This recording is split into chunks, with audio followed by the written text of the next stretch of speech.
नमस्ते, आज म हजुरहरुलाई अंडा परोठा बनाएर देखाउँदैछु।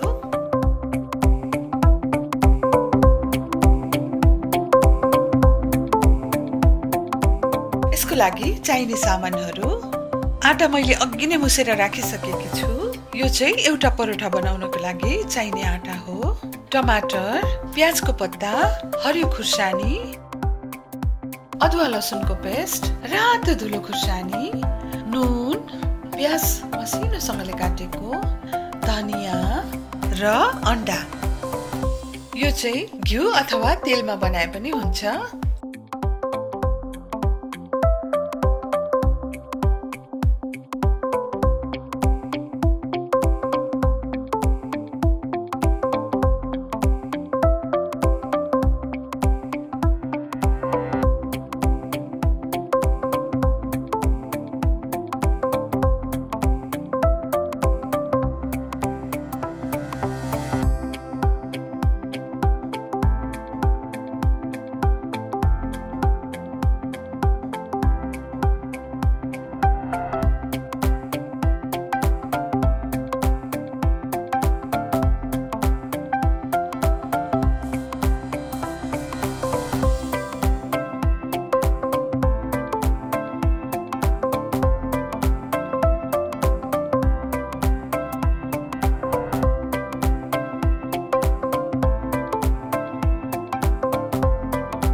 हजुरहरूले पनि पकाएर खानु होला।